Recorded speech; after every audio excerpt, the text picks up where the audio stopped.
Assalamu alaikum. Thank you very much for joining today and our program, which we're very fortunate to have Aziz Isa Elkun, who's going to be talking about the genocide of the Uyghur Muslims in East Turkistan. But before we start our talk, we'd like to start the program with the recitation of Quran.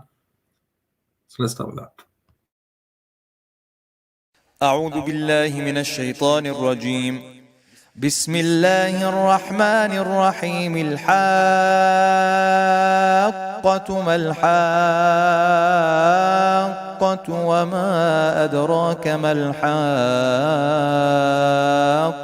كذبت ثمود وعاد بالقارعة فأما ثمود فأهلكوا بالطاغية وأما عاد فأهلكوا بريح صرصر عاتية سخرها عليهم 7 ليال و8 أيام حسوما فترى القوم فيها صرعى كأنهم أعجاز نخل خاوية فهل ترى لهم من باقية وجاء فرعون ومن قبله والمؤتفكات بالخاطئة فعصوا رسول ربهم فأخذهم أخذة رابية إنا لما طغى الماء حملناكم في الجارية لنجعلها لكم تذكرة وتعيها أذن واعية فإذا نفخ في الصور نفخة واحدة وحملت الأرض والجبال فدكتا دكة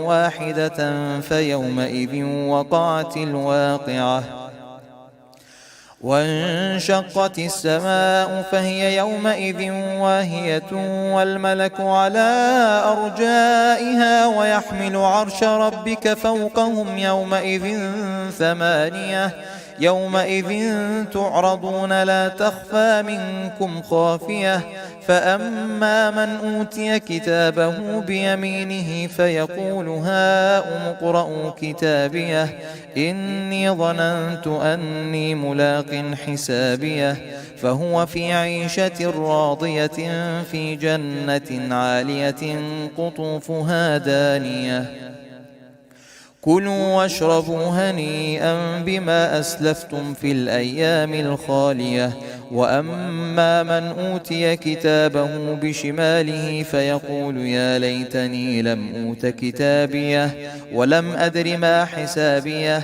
يا ليتها كانت القاضية ما أغنى عني ماليه هلك عني سلطانيه خذوه فغلوه ثم الجحيم صلوه ثم في سلسلة ذرعها 70 ذراعا فاسلكوه إنه كان لا يؤمن بالله العظيم ولا يحض على طعام المسكين فليس له اليوم هاهنا حميم ولا طعام إلا من غسلين لا يأكله إلا الخاطئون فلا أقسم بما تبصرون وما لا تبصرون إنه لقول رسول كريم وما هو بقول شاعر قليلا ما تؤمنون ولا بقول كاهن قليلا ما تذكرون تنزيل من رب العالمين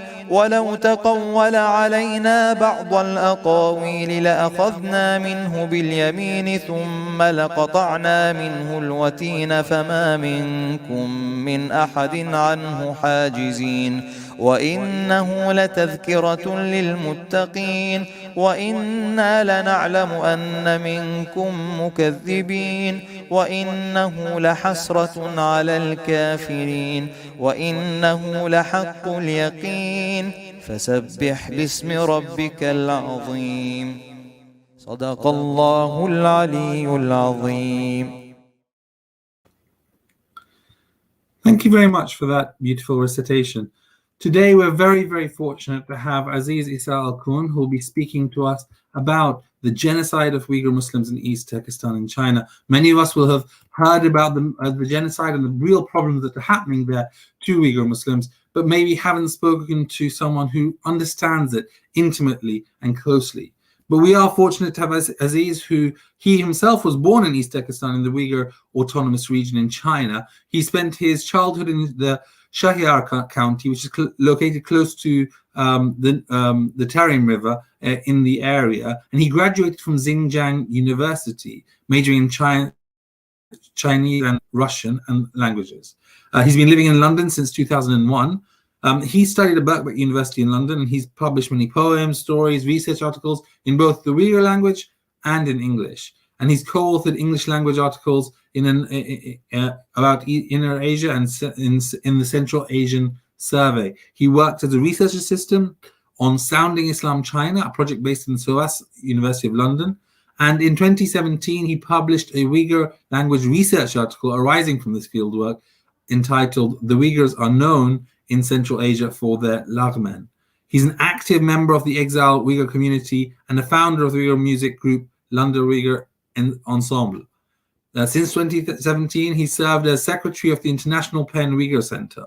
And from 2018, he's been working as a researcher on a British Academy Sustainable Development project called Uyghur Meshrep in Kazakhstan, based at SOAS, University of London. Someone with clear insight, expertise, and real value for all of us today. So we're really fortunate to have him here talk to us about the problems that are faced in China. So without further ado, Aziz, please. Assalamu alaikum. Thank you so much, Miqdad, inviting me for this talk and raise awareness about the terrible situation Uyghur people facing at the moment. Yes, let me start introducing who are the Uyghurs first. And Uyghurs are Turkic people, and Uyghurs, when you look at the map in Central Asia, and Uyghurs are in the heart of Central Asia, and in the history it called Turkestan, but we have a much longer history than the where Uyghurs are living at the moment. Many of you know about the Great Wall of China. That was the oldest and the primary border with the Uyghurs and China. It's because, as I said, Uyghurs are Turkic people. We have used to live alongside with other Turkic people, tribes in the history, like Huns, Turks, and later on we have, for example, Kyrgyz, and later on there's many more Turkic people appeared in the history, like Uzbek and Kazakhs. And now, why I said Turkestan, that was like a geographical or maybe a much more political name for the region. And because it's directly connected, Uyghurs know their situation, as you can see on the map. That was about the 7th century. That was a Uyghur state, Uyghur Khanate. And basically, Uyghurs are lived like Central Asia and Altai Mountain, and nowadays the Mongolia we can call. That was just nowadays China used to be kind of town and a very small area in the East China. And so it's yes, there's as I said about the Uyghurs and why we call it today East Turkistan. It comes from the Turkestan, that wider region. And as you know, Russia's expansion of its territory or colonization started towards the East and Central Asia. That was Turkestan disappeared from the political map beginning of 18th century. So then, when Soviet Union established, they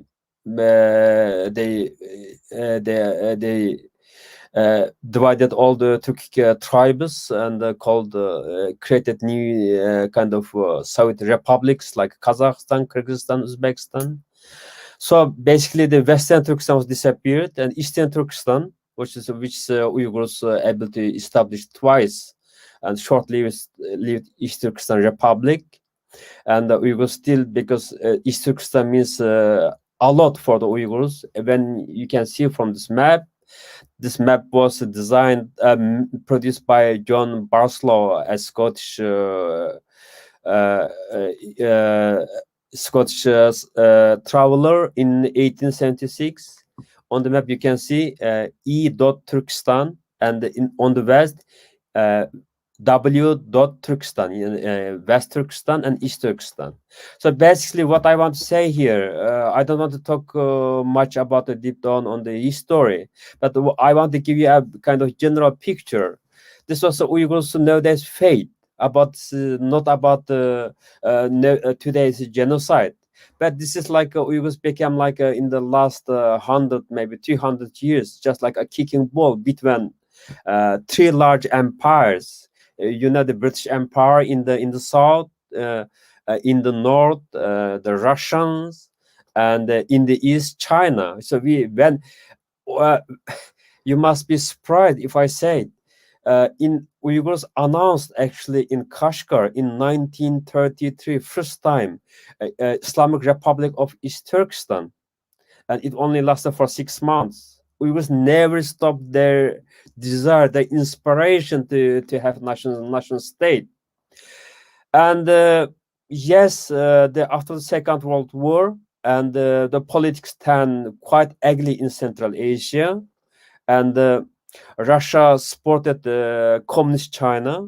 So Mao Zedong gained power, and direct Stalin and Soviet Union support for China. We were 1949 directly became like a colonized territory of China, and our country named Xinjiang, which is new territory, and you can see on the map that was East Turkestan, and we also many Uyghurs now also prefer to call Uyghurstan, which is alongside with Uzbekistan, Kazakhstan, Kyrgyzstan. So now questions here: why today there's a genocide? Now we can guess. That's about territory. That's about the occupying the land and the natural resources. And East Turkestan has East Turkestan. Also, we prefer Uyghurstan. And this country has more than 1,800,000 square kilometer land. And nowadays, China's more than 40% of China's natural resources comes from this region: oil, petrol, gas, very rich in minerals. And there's since 1949. This is just we stop short here. This is in this photo you can see that was Uyghurs' second time Uyghurs established East Turkestan Republic in Gulja, and Uyghurs negotiated Uyghurs leader Ahmadjan Qasim with Kuomintang, which Chinese Nationalist Party. Now they were defeated by Mao Zedong, by the communists, to Taiwan. That was the before pre-communists. That was Kuomintang Chinese Nationalist Party. They were negotiating on the table. This photo is very meaningful. Was taken in Nanjing in 1946. This is one of the facts.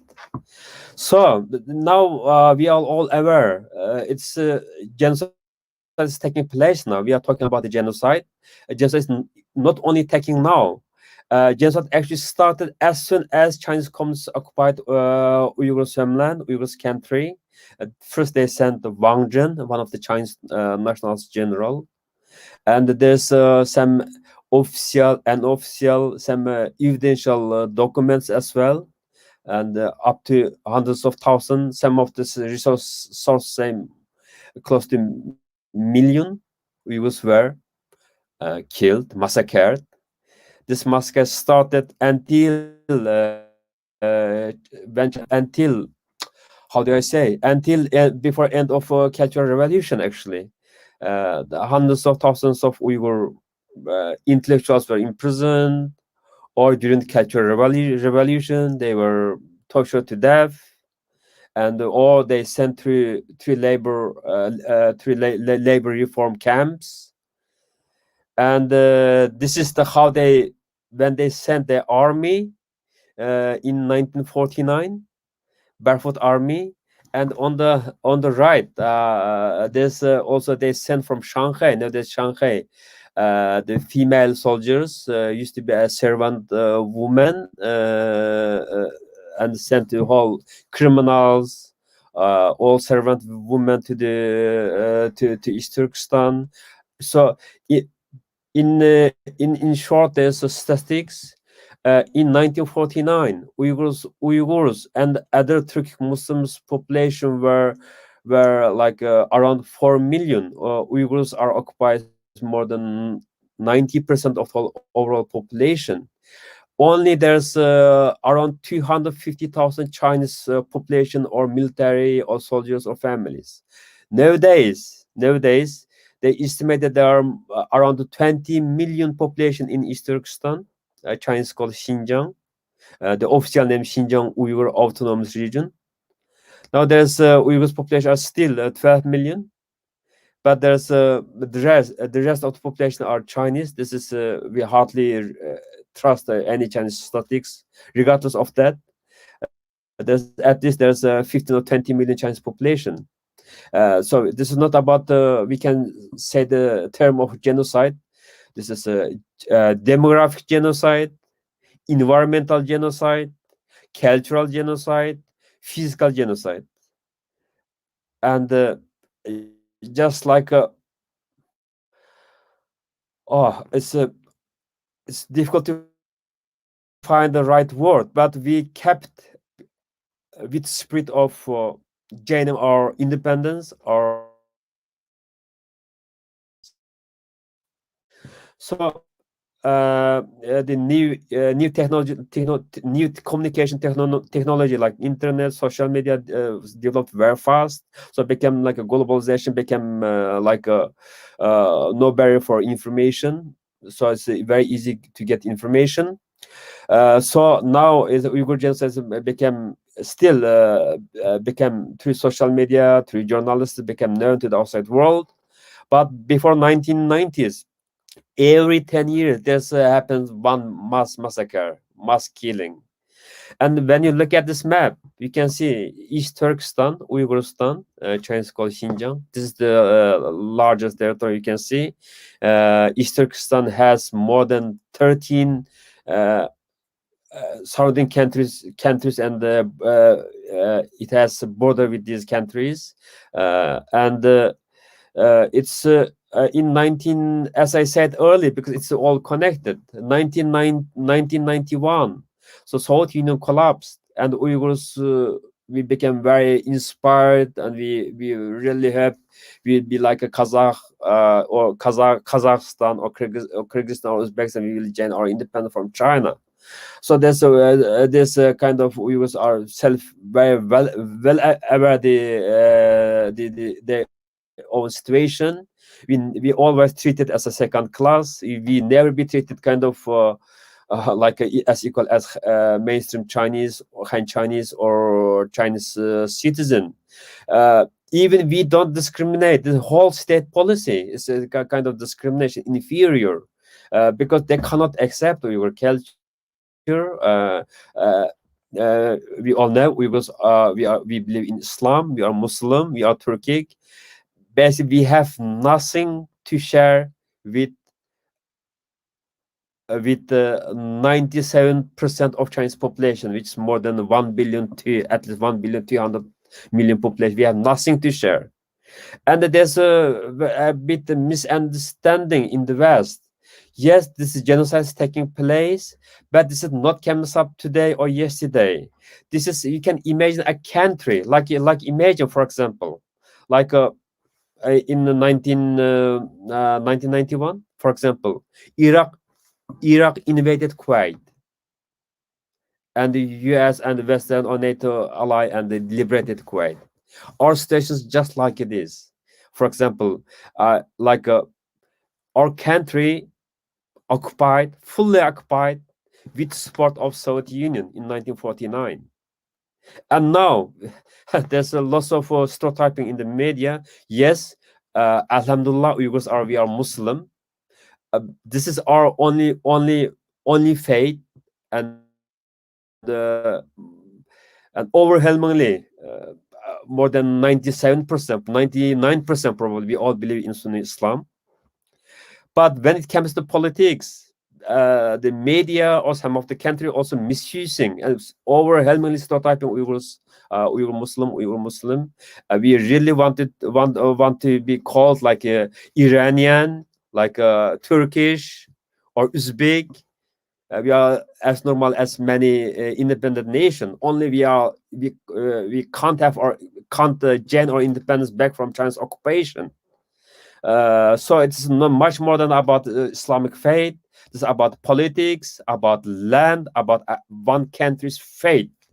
And China is overwhelmingly prototyping and disguising or the Uyghurs with Islamic extremism or war on terror or with separatism. So China used all possible state method propaganda to describe Uyghurs. Uyghurs are minority of so-called Great People's Republic of China, but this is nothing's true what China is claiming about. And Uyghurs are not minority in their own country, and Uyghurs, just as I said, is occupied territory by communist China, and so China's Communist Party knows very well. So they couldn't persuade Uyghurs or couldn't win the Uyghurs' mind of hearts, because no Uyghurs want to live under the rule of Han Chinese. So they couldn't find any right method, and what they did, just building hundreds of thousands of concentration camps, largest from the Second World War, from the Holocaust. And you may hear it on the news. One of the internment camp, concentration camp, built near Urumqi, Dabanchin. You can see from the space how large it is. It can hold more than 10,000 people inside.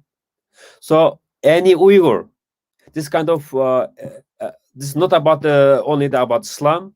It's about racial attack on Uyghurs, because China knows they since 1949 they ruled more than 71 years, but Uyghurs, they know very well, Uyghurs never give up their hope for self-ruling, their hope for independent state. And rather than China solving the existing problem, China believed the Western supplied high-tech technology, communication technology, and their economy, and this area of world politics when it comes to the human rights issue. So China found during the Trump administration found very kind of a perfect opportunity to conduct a slow motion genocide. So there's, we estimate that now 3 to 5 million Uyghur population, and of course there's around half million Kazakh and other Turkic Muslim as well. We believe inside the concentration camps, and they don't want to. They started it in the beginning of 2017. And basically, they want to kind of change all their aim is change Uyghurs' identity, and denounce the Islam, denounce their belief in Allah, and abandon their old cultural identity, try to make these people just as look like as Han Chinese. And so there's many horrible story we heard, many casualties as well, and they not only they're locking up in the concentration camps, but also they locked up professors, writers, artists. The scale of this atrocity is extremely large. And now before I get down, I I gave interview to Channel 4 last year in October about the Uyghur genocide, and to Channel 4 presenter John. And I was in 20 years ago when I come to London, I did some search because these information is not possible for the Uyghurs to know when we are at home, because of about the great Chinese wall. They blocked everything, every kind of content about Uyghurs. So I was so happy when I saw John reported about Uyghur massacre in 1997, which took place in the northern city of Ulja. As I said again, this genocide is not taking place since 2017. It took place since China began to occupying East Turkistan. There's over the 70 years, there's several million of Uyghur population become a victim of the Chinese Communist Party and its regime. So I found that video in when I came to London 20 years ago, and I was so happy to see it, because I know it, but I never seen the how the protests look like, because I was living in the southern part in Aksu, which is about 1,000 kilometers away from my home to the protest place, the city called Ulja. And so last year I gave interview to in October to John. We talked about it and talked situation. So I want you to know, we can play this video clip and you can compare these two clips, how it changes. So it's like one clips about it's 33 years ago. One clips is 2 months ago. This program has obtained exclusive evidence of what Beijing itself calls a pitiless crackdown on a nascent independence movement in the province of Xinjiang. The home of the Muslim Uyghur people, the area was briefly known after the war as the Republic of East Turkistan. But in 1949, Chairman Mao absorbed it into the province of Xinjiang. In recent years, the Uyghurs have been the victims of discrimination, and any protest has been swiftly crushed. Our Foreign Affairs correspondent Gabby Rado has a special report on the situation there. Viewers are warned that some of the images and scenes in his report are disturbing.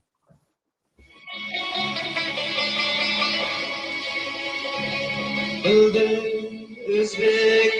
Chinese, Xinjiang means new frontier.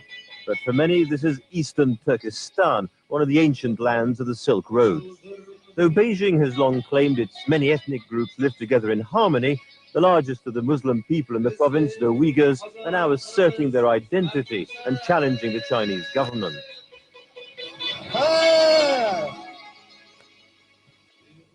Much of this film was shot secretly, because in Xinjiang, just talking to foreign journalists has been punished with arrest and long imprisonment. Even exiles are reluctant to reveal their identities for fear of reprisals against their families. Qashqadardır vaziyat günü-gün iğilishib o'tadi. O'zi Qashqarning o'zida qiz o'g'il yoshlarning turmuni yetish avval naytaga. Odatda bular erkin fikr berish o'yinda emas, 4 odam bir joyga o'tirib parolish qabul qilinmaydi. Bunlarga yurak yo'q. Bunlarga yurak. In February this year, many hundreds of demonstrators took to the streets of Gulja in the northwest of Xinjiang. Word had spread among them that 30 Uyghurs accused of agitation against the government had been executed. Thousands of troops were rushed in to crush the demonstration, which took place over 2 days. Exiles claim soldiers shot dead unarmed protesters. The official death toll was 9. Dissident sources put it at over 100. These Chinese TV pictures smuggled out of the country are the first visual evidence of what may have been a massacre. It was barely reported at the time. In the case of the demonstration in Gulja of February this year, exiles claim that 1,600 arrests followed. Photographs circulating among Uyghur exiles are set to show the effects of frostbite after the detainees were sprayed with cold water. They were allegedly held in a building for 6 days in freezing conditions. As a result, 50 youths are said to have died. The Chinese authorities deal harshly with political dissenters. Those convicted are often paraded in front of large crowds, and many then face the firing squad. An unknown number of Uyghurs have been executed this year alone. 9 of them, not the group here, are known to have been shot on July the 22nd. A Uyghur now in exile saw the condemned men taken on their last journey on a line of trucks. Hoş. Endi bu adamlarninki hammasininki beshi yerga töven tushib ketgan, ammo mashinada bog'liqlik. Mening anglashimcha bu adamlarninki nurg'uni o'zi yerim jon o'lik holga kelib qolgan adam. Chunki turmada nihoyatda cho'ng qiynaq azoblarni ko'rgan adam deydigan gaplar bor. Footage smuggled out portrays those killed in public executions as martyrs.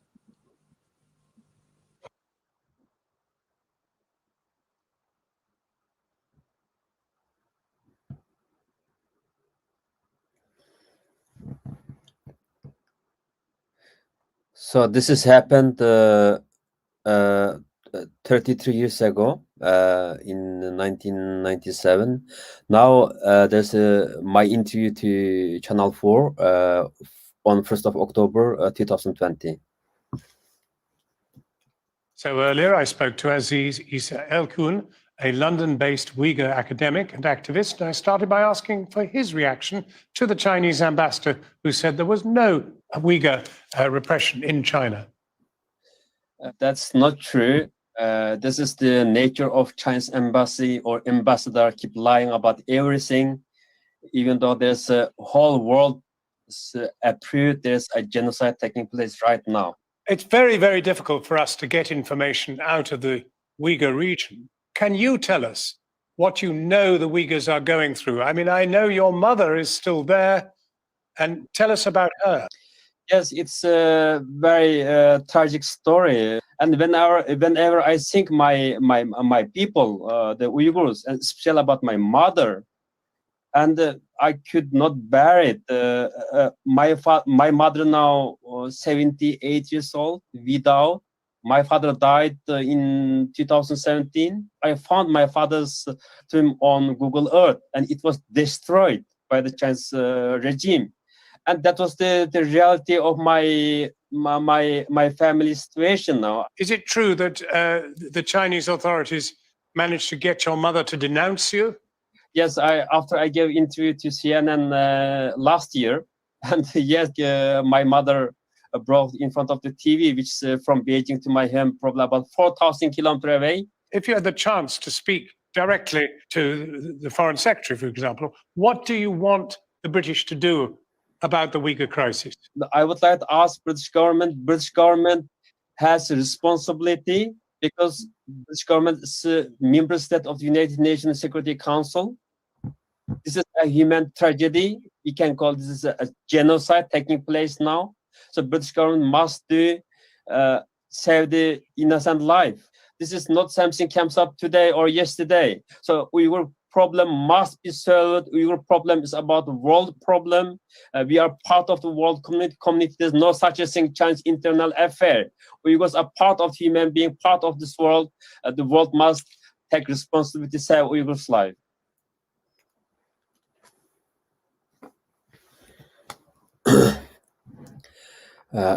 Thank you for watching these clips. So earlier. Yes, now we talk about the 1997 and now 2020, and many of you are aware in Urumqi massacre, probably this mistake. 2009, there's another massacre happened in Urumqi. That's also about the innocent Uyghur factory workers killed in inner China, and Uyghur youth demanded the government should respond and give accountability, and there was a protest happened, but as soon as Uyghur students hold protests in the public square in front of the government in Urumqi, it turned to brutally oppressed by Chinese police army, and it lasted like several weeks. We don't know until even now, and how many Uyghurs were killed, arrested, and in that night. And since 2009, this nothing stopped. Nothing. I mean, didn't even the Chinese government think about their policy. They didn't do anything to do about this existing problems. And in 2000, so in this image, you can see what I'm talking about. This first image, soldiers, 1997. Second image was from the protest in 2009 Urumqi protest, and 2017. And they started building a concentration camp and arresting, locking up millions of Uyghurs. Why they do is since 2009 Urumqi massacre, it's all prison already full, and there's no place they put the people who they arrested, and they started building the mass scale of camps. It's all except this is just like concentration camps, and so they built now there's estimation built more than 3,000 now camps now discovered on the Google Earth, on the map, very detailed, and many experts revealed the details and scale of the camp.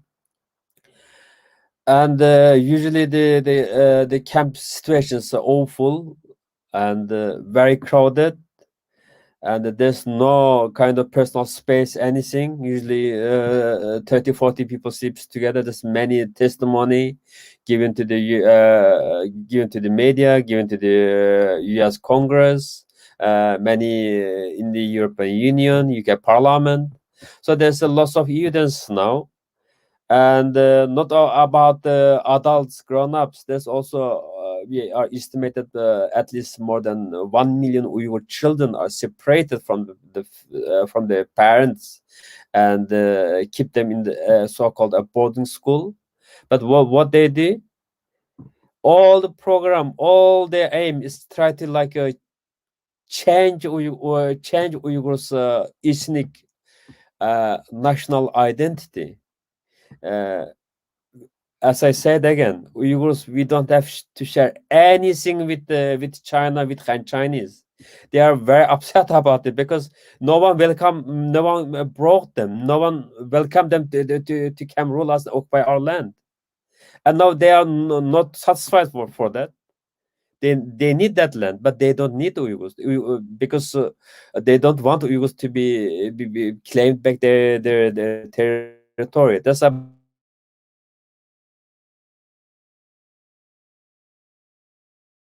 to be strong.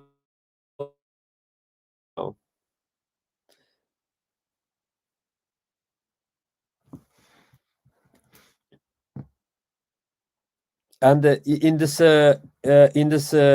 photo, you can see that was happened. In this photo was happened about 3 or 4 years ago. So if girl, woman wear any kind of longer dress, that was sign of separatism or extremism. So Uyghur man cannot grow any beard or mustache. Girl cannot wear any longer dress. That will be kind of sign of Islam. They just like again, I cannot find any right word to describe. Does not exist any part of the world, in any nation, but China. They do it. They found this. They do it. It's inhuman. It's very, very inhuman. We can see now. This is a clip shows about how mosque destroyed. There's thousands of mosques. Up to 70% of Uyghur mosques, the mosques in East Turkistan were destroyed now. No religious place. Now we can play this clip. unfortunately, all around here is what's happening in Xinjiang is the government of China is coming in and developing this whole area. So it's sad to see all their houses in rubble. But I can understand why the Uyghur people are upset because they're totally changing their tradition. I mean, this just looks like a war zone to me. Yeah, and it appears that they're saving all their doors, you know. They'll probably end up in some, you know, import stores in America and selling for a lot of money. I've seen that happen. And these guys are just, what the fuck is going on the website? That is a troll.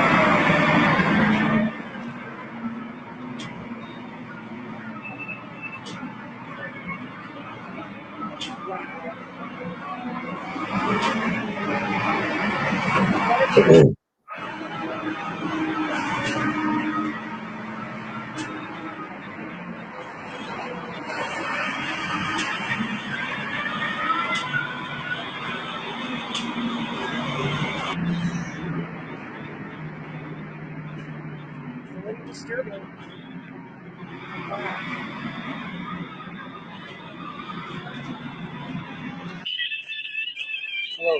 Hello. Assalamu alaikum. Yes, you can see from this clip. This is taken some parts of Kashgar.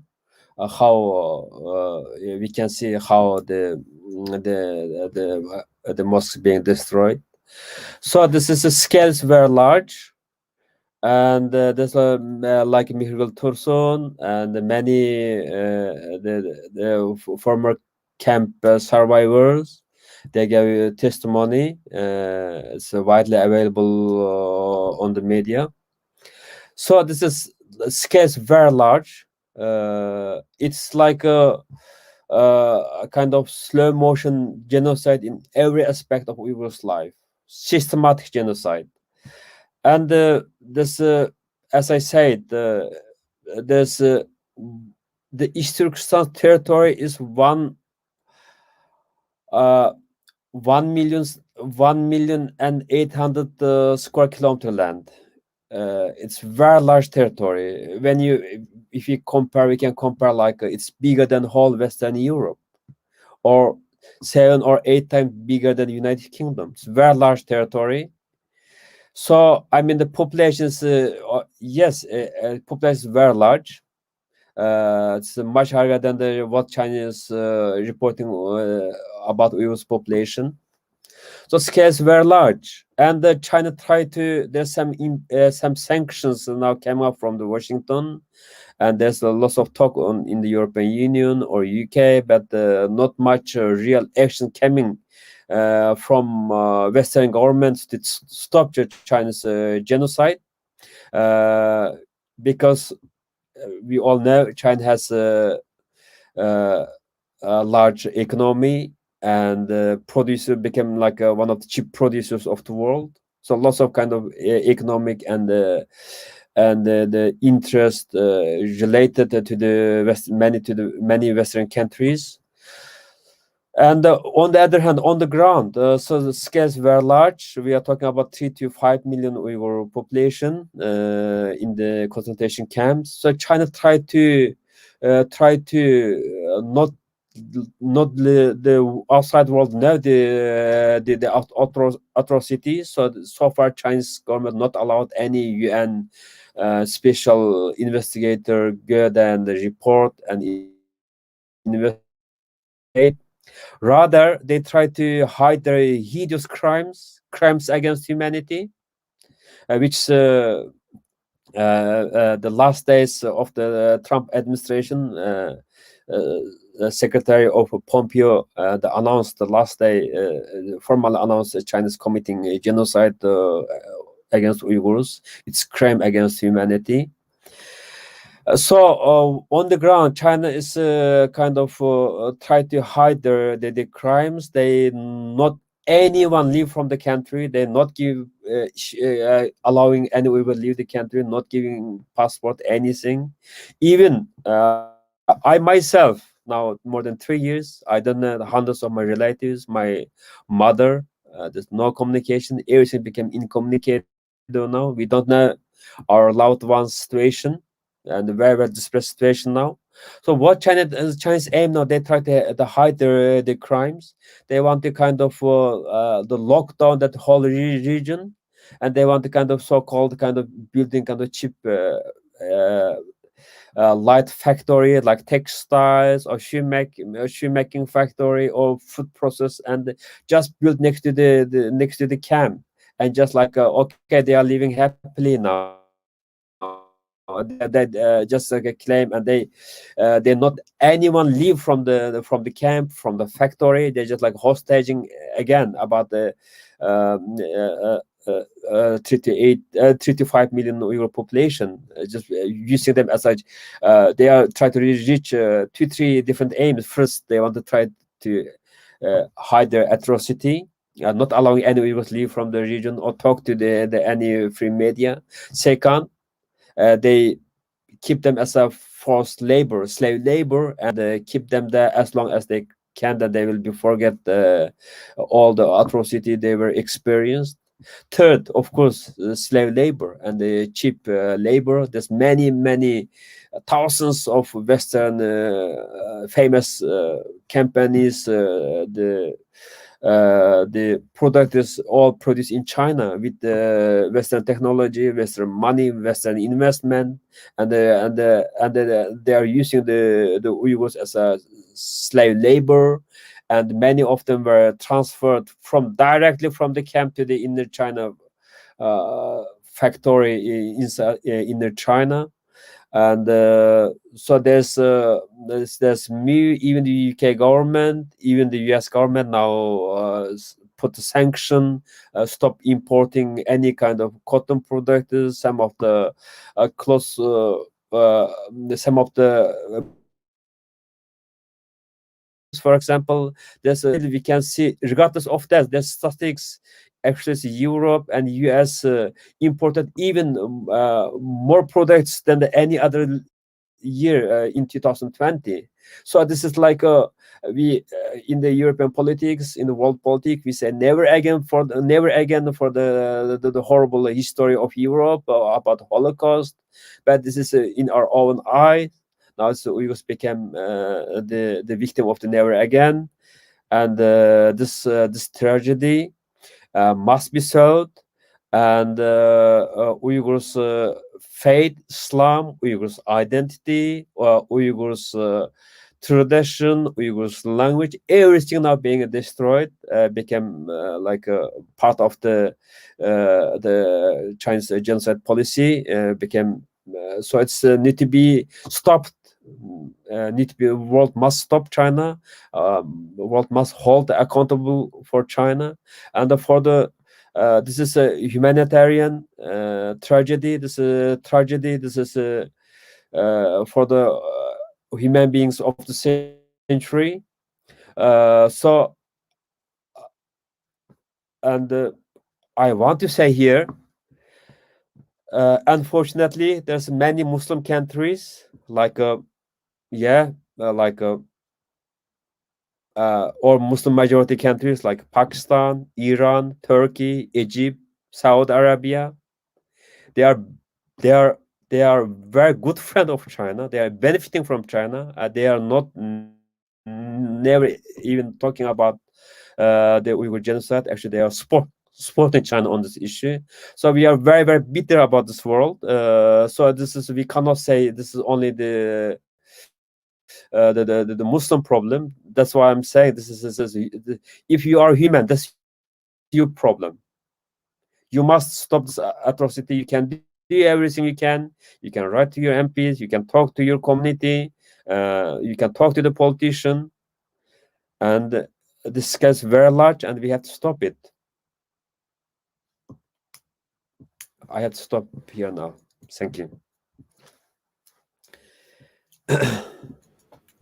Thank you very much, and thank you for your talk and for all the questions, all the key points that you've raised, and your passion about this topic, given your own history there and your family's still there. So thank you very much for speaking out, even though it's quite tough to speak out. Now we have some time for questions. So there have been already some questions that have been that I have in front of me, and then there'll be others which come through as well. So starting with the first one, do you see much solidarity from other groups in China itself with the Uyghur population? That's an interesting question. Before I directly answer to your question, I just remind the whole world, except Muslim world or Western world, please never treat the Chinese government, Chinese Communist Party members, Chinese government as equal as any other nation. They are totally different mentality, totally different regard. So Chinese ruled one of the most oppressive regime. When you look outside, you think everything made in China. Oh, Chinese people have money. But when you go inside, you can see it. Everything, what you wear, what you eat, where do you go, all controlled, digitally controlled, physically controlled by communist regime. So, like, there's a when you think about China, China's there's a 5 majority non-Chinese people in China. China Han itself a majority, which is over a billion. And then there's Tibet, we know, and there's Mongol, and the Korean as well, and Uyghur, right? And many of them, yes, they have distinctive cultural heritage and language, everything.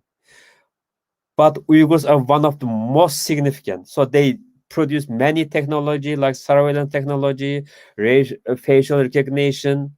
They direct every technology recognize who are the Uyghur.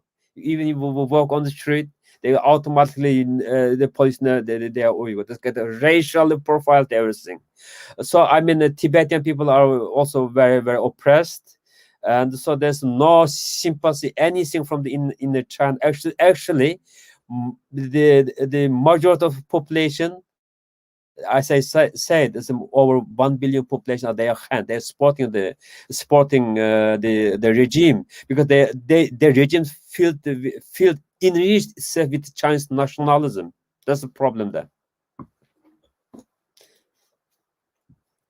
Perfect, thank you. A related question: is there much activism in China, maybe in Xinjiang itself, but maybe in other places, against this, or are all the people who dissent are in exile and abroad?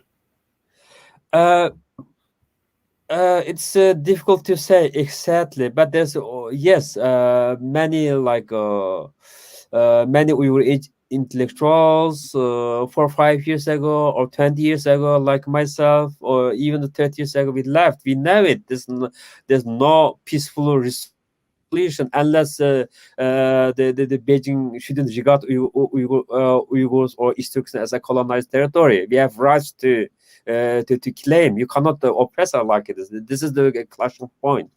So many people left, but there's still, I mean, many young Uyghurs, also well-educated Uyghurs, they found job in inner China, like in big cities like Beijing, Shanghai.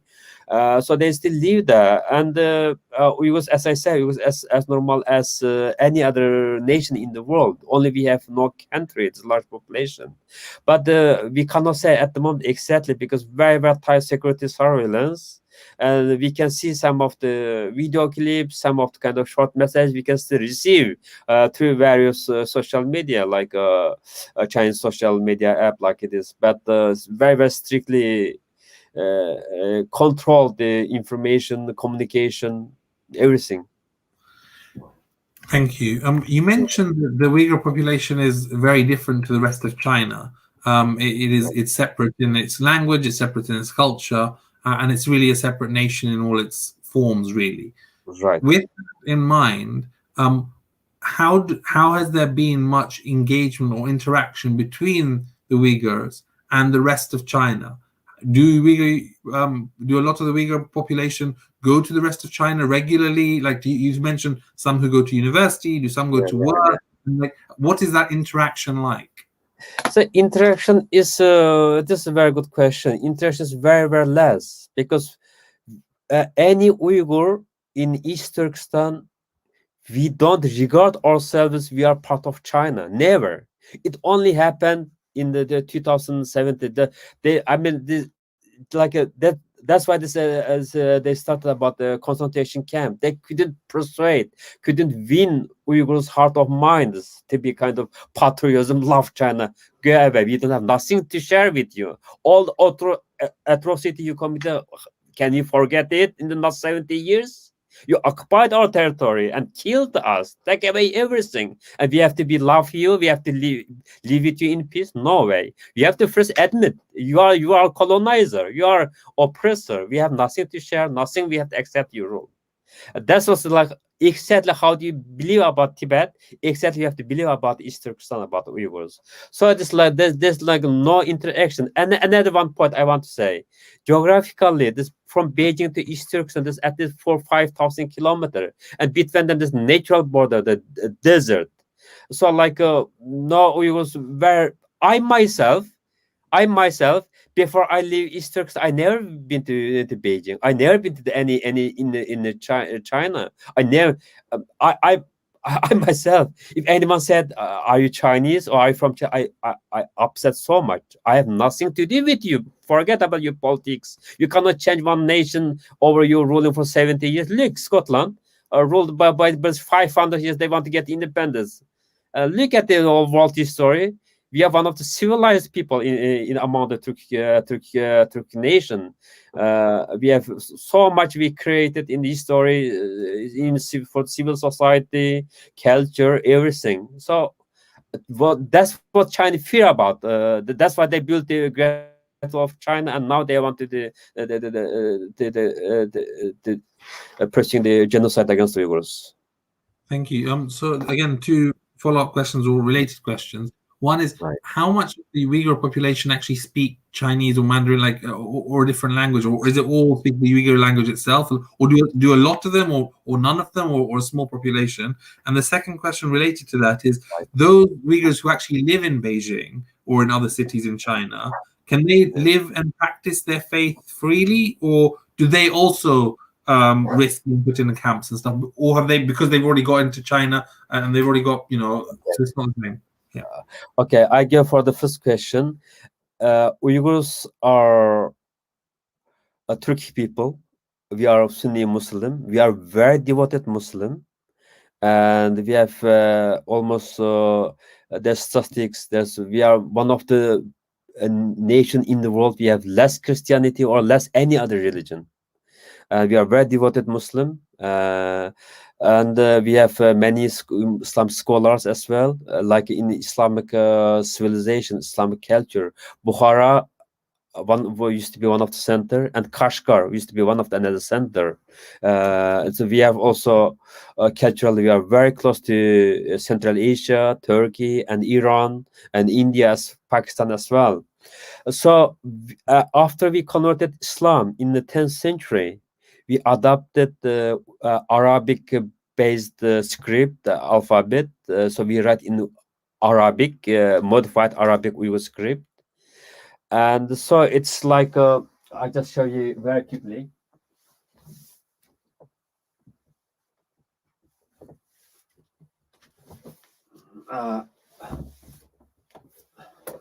For example, can you see this one? Okay. Can you see this one?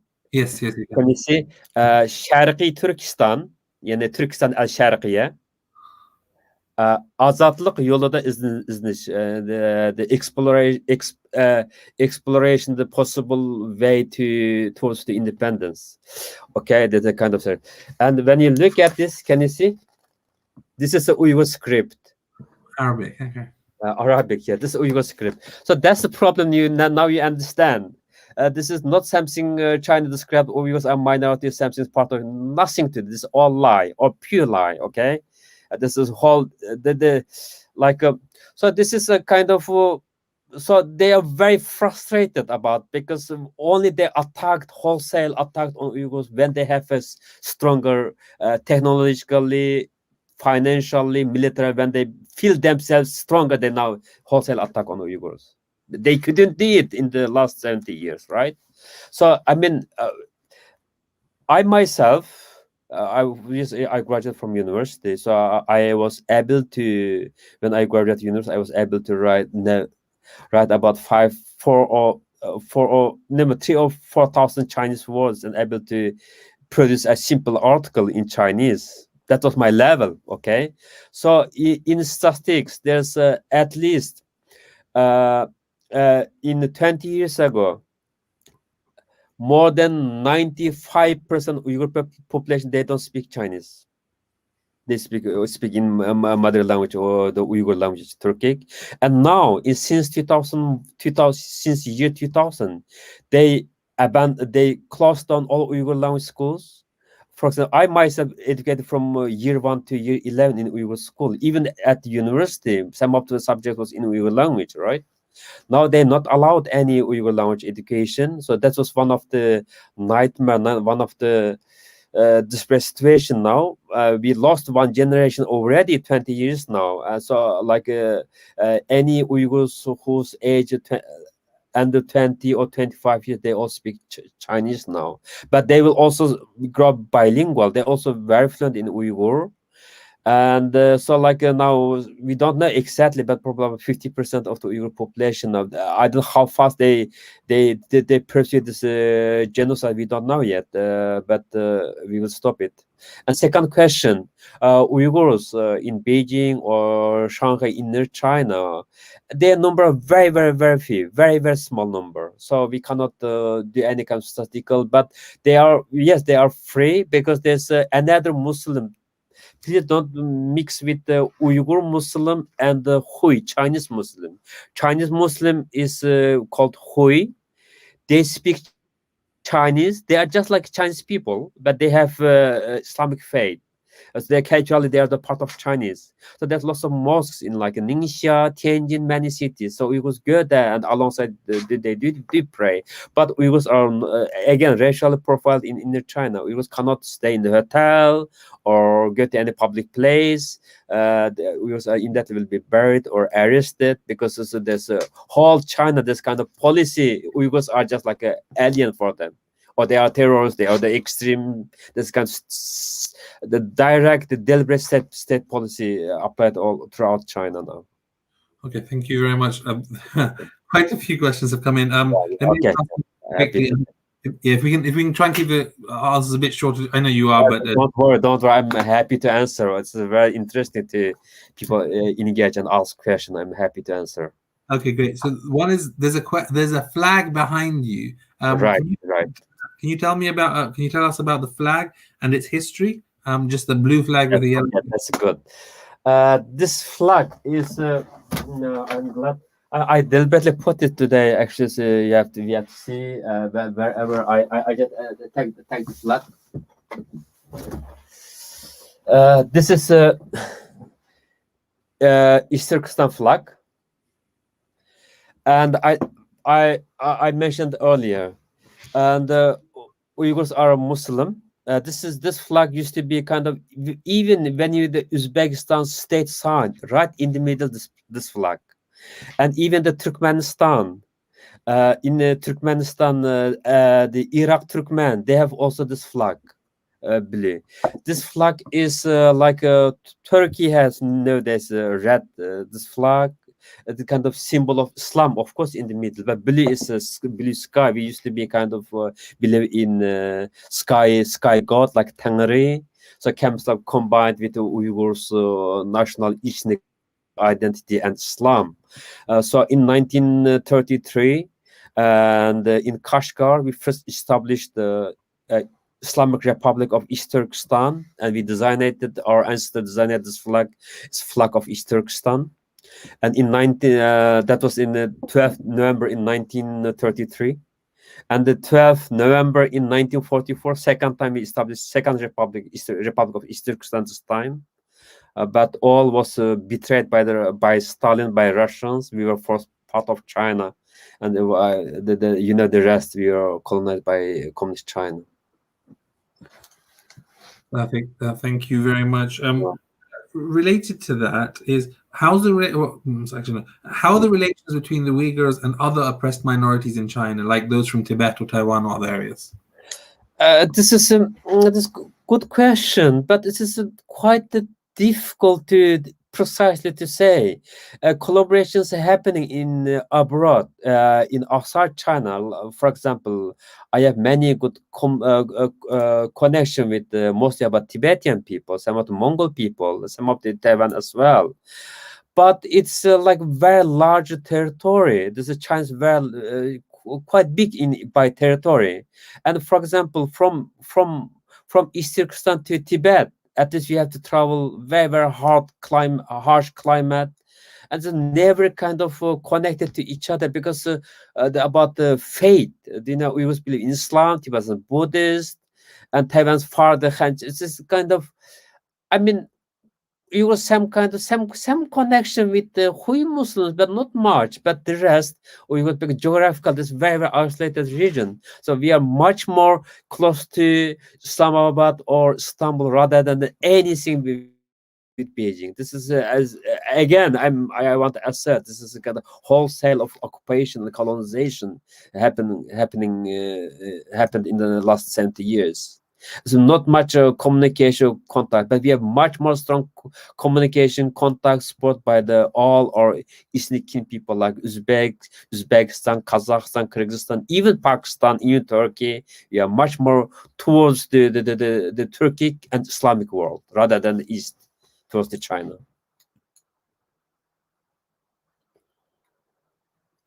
Last two questions, one which will be here, and then one someone wants to join and ask a question in a second. Okay, So the first question, has the Belt and Road route got something to do with increasing atrocities or not? It's increased atrocity because it's in a simple way to describe. Its aim was actually kind of China has over the last 10-20 years cheap production. They made lots of they got lots of foreign reserve, kind of cash flows in their hands, and was and it gives China three aim to the Road and Belt Initiative. Actually, first the aim is totally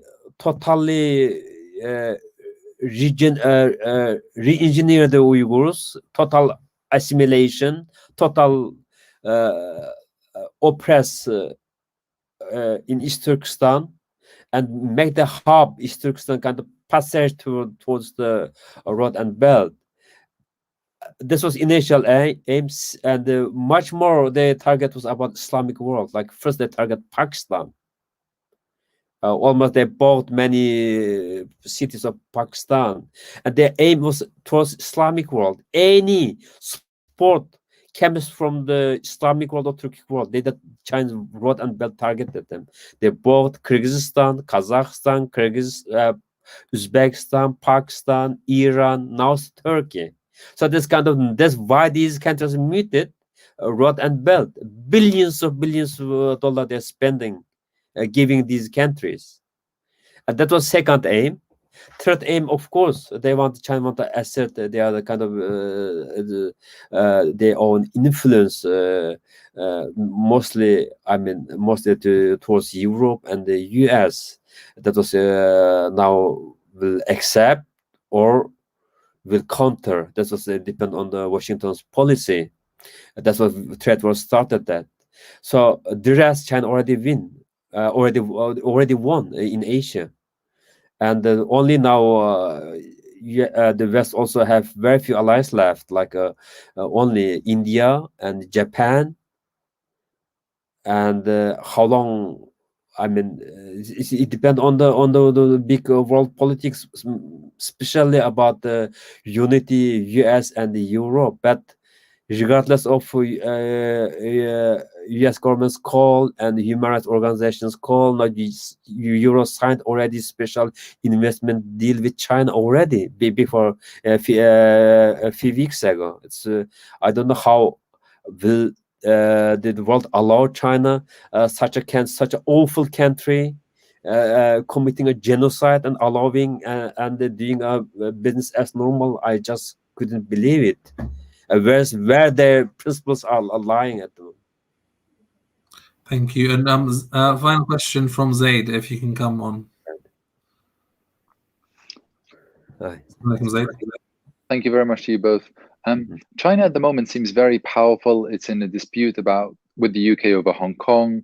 It's in a trade dispute with the US. It's in a dispute with Taiwan, with Tibet, and of course this is another dispute.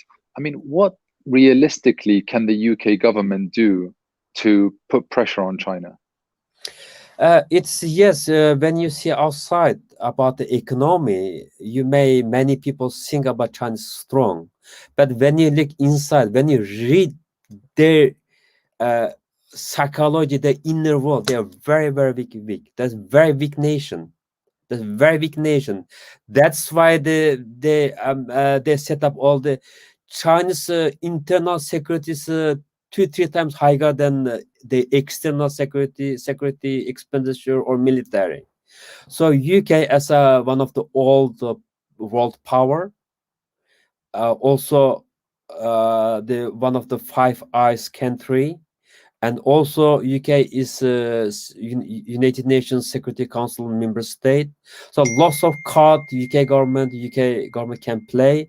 So UK must be very bold when it comes to the deal with China, because China, among returning to Hong Kong, China break the agreement, the returning Hong Kong to the UK, and so it's many aspect, and I'm quite disappointed somehow UK government not strong enough to counter China's misengagement with Hong Kong. So UK government must be very bold, should be spoken up, should be protect their interest. If UK government want to, Europe want to, US want to, then you will give away to China everything. You will turn this world to kind of autocratic, oppressive place. So I mean, every country, especially UK, must take their responsibility. Thanks very much. Aziz, and I think we will have to end there because the time has gone and we have covered a lot of stuff. And so thank you so much for your talk, and in particular for the Q&A, because that's always the most engaging, where you get lots of audience members asking lots of questions, and hopefully you enjoy the Q&A as well with all these different topics. So thank you so much. Okay, thank you so much, Muqtat, having me to today's talk. I'm very pleased to talk to you and share my opinion. Thank you so much for organizing this event. Thank you. Just a couple of quick announcements before we finish. On Tuesday, we have Dr. Amina Inlo speaking about Fatima, the role model for us all. Next Friday, we have Annika von Wudenberg. She's from RAID UK, which is a human rights group, which will be talking about diamonds and corporations across Africa and across and in particular looking at what's happening in diamond mines in Tanzania. The week after, we have Nasra Jamal, who's a life coach, who'll be speaking to us about life reset, 8 strategies to create abundance. So hopefully the next few weeks will be interesting and for us all. So thank you very much for joining today, and look forward to seeing you at our next sessions. Assalamu alaikum wa rahmatullah.